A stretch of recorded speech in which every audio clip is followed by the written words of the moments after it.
Assalamualaikum warahmatullahi wabarakatuh. Kami dari kelompok 4 yang beranggotakan Adinda, Arvildia, Octavia, dan Regina akan mempresentasikan hasil pemodelan kami yaitu Deep Learning dan Shallow Learning untuk klasifikasi penutup lahan di Provinsi Bali berbasis citra Sentinel-2A. Untuk area kajian Shallow Learning dan Neural Network yaitu sama menggunakan citra Sentinel-2A Kabupaten Karangasem, Bali pada tahun 2022 dan 2020. Untuk pre-processing data, kami mengambil data dari Copernicus, yang pertama penentuan AOI Provinsi Bali, dua pengambilan citra area kajian, dan tiga pengurangan dimensi data. Untuk shallow learning, flowchart-nya yaitu kami dimulai dari input AOI Provinsi Bali hingga melakukan pemrosesan yang menghasilkan output peta hasil klasifikasi random forest dan peta hasil klasifikasi neural network. Untuk random forest sendiri, sebelah kiri berupa skripnya dan sebelah kanan berupa peta hasil klasifikasinya. Random forest menghasilkan akurasi 0,99, yaitu bagus untuk klasifikasi dengan makro average sebesar 0,96, di mana performa merata di semua kelas termasuk untuk kelas-kelas yang kecil. Untuk weighted average yaitu sebesar 0,97 atau 97%, bahwasanya bagus secara keseluruhan, terutama karena kelas besar dapat diprediksi dengan baik. Untuk confusion matrix-nya terdapat kesalahan pada kelas 3 dan kelas 4 sebanyak 1 pixel, yaitu kelas 3 untuk cloud dan kelas 4 untuk shadow. Random forest terklasifikasi menjadi 5 kelas, yaitu loss, gain, cloud, shadow, dan no change. Untuk no change dominan karena area Karangasem Bali terdapat Gunung Agung pada bagian utara dan laut bagian selatan. Area loss menunjukkan pengurangan vegetasi menjadi bangunan, sedangkan gain menunjukkan penambahan vegetasi. Loss banyak terjadi di area pemukiman bagian selatan. Kelebihan dari RF ini cukup kuat dalam mengklasifikasi pixel shadow, serta dapat melakukan pemisahan kelas yang spektralnya tumpang tindih. Namun memiliki kekurangan pada topografi kompleks, menghasilkan salt and paper noise. Oh, bukan. Kalau ini kita lanjut.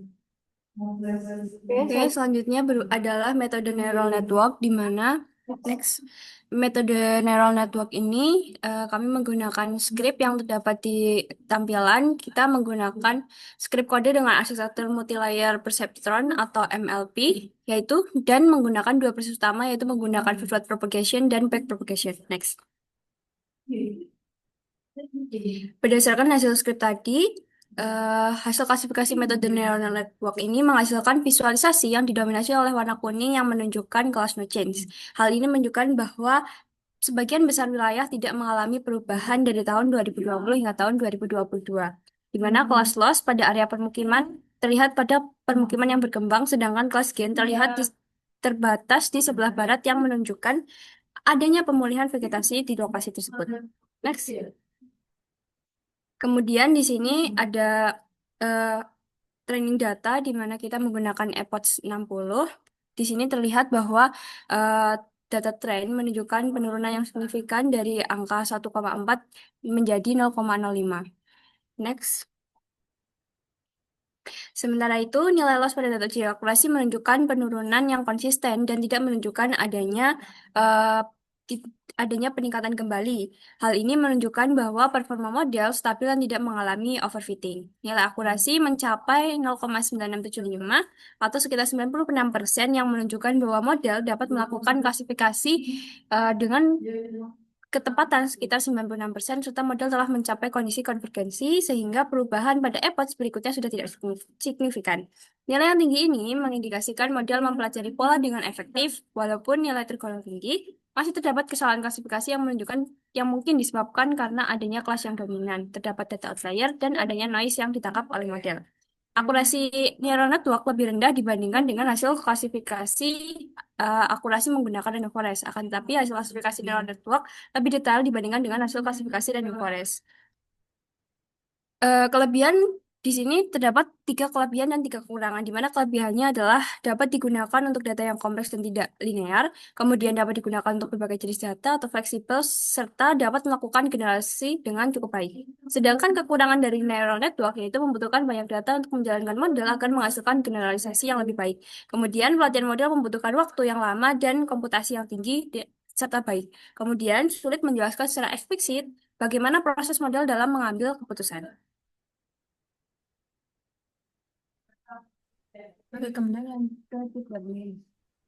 Di deep learning sendiri kita menemukan citra dengan Sentinel-2A yang berada di wilayah Kabupaten Jemberana, Bali yang diambil pada tanggal 26 Juli tahun 2023.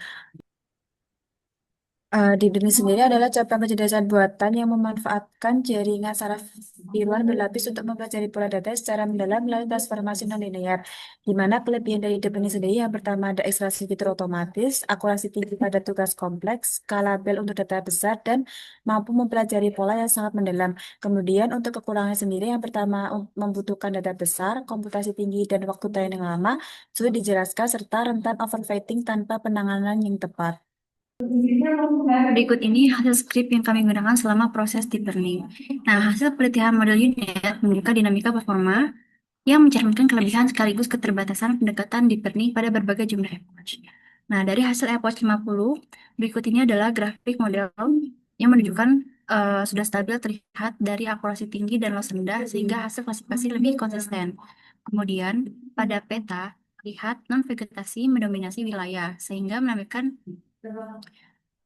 menyesuaikan dengan karakter spektral Sentinel-2A, terutama jika citra diambil pada musim kering atau wilayah yang didominasi lahan terbuka. Lihat dari warna merah itu. Kemudian dari vegetasi terdeteksi jelas pada area hutan atau kanopi lebat berwarna hijau kebiruan sehingga menunjukkan model mampu mengenali pola spektral vegetasi dengan baik. Untuk batas kelas sendiri itu terlihat tegas yang menandakan bahwa model mampu memanfaatkan pola tekstur dan spasial bukan hanya nilai piksel tunggal. Kemudian untuk beberapa area kecil sendiri berpotensi misklasifikasi, misalnya seperti akibat bayangan, permukaan lembab, atau variasi spektral tertentu. Namun masih tidak mempengaruhi pola berikut. Untuk tabel sendiri dapat dilihat. Lanjut ke hasil Epoch 10, 100, di mana pada grafik model Epoch 100 ini menunjukkan performa stabil dengan loss rendah, dengan akurasi tinggi, dan IOU 0,96, sehingga menandakan bahwa pembelajaran sudah konvergen.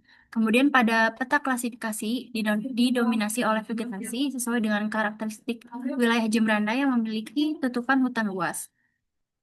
Kemudian untuk non-vegetasi itu sendiri, itu terdeteksi di area pesisir, alur sungai, pemukiman, dan zona terbuka dengan batas yang terlihat jelas. Untuk batas atas, untuk batas antar kelas tampak tegas menunjukkan bahwa model mampu memanfaatkan pola spektral dan tekstur secara efektif. Nah, untuk misklasifikasi kecil yang muncul pada area bayangan atau tepi kanopi, tetapi tidak mempengaruhi pola klasifikasi secara keseluruhan. Berikut ini adalah tabel pada Epoch 100.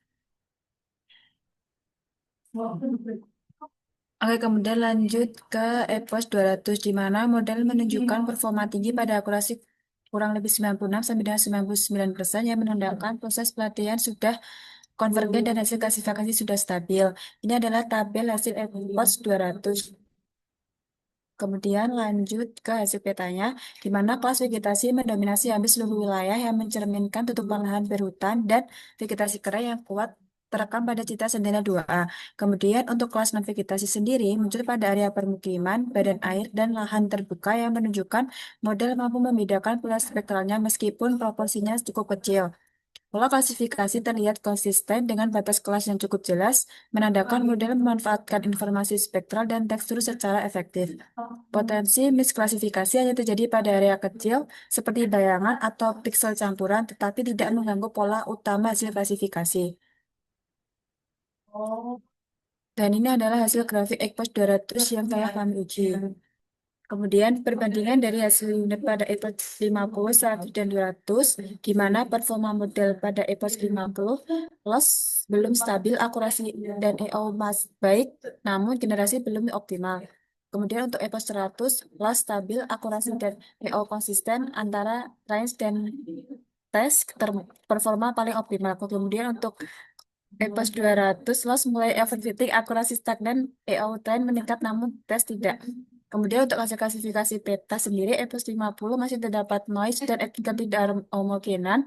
EPOS 100 hasil paling bersih, detail jelas, batas kelas akurat, dan EPOS 200 selalu halus, beberapa detail hilang. Dari ketiga EPOS tersebut, kesimpulannya adalah EPOS 100 adalah konfigurasi terbaik yang memberikan keseimbangan paling ideal antara akurasi loss, EO, dan kualitas visual klasifikasi. Dan cukup sekian dari kelompok kami. Terima kasih.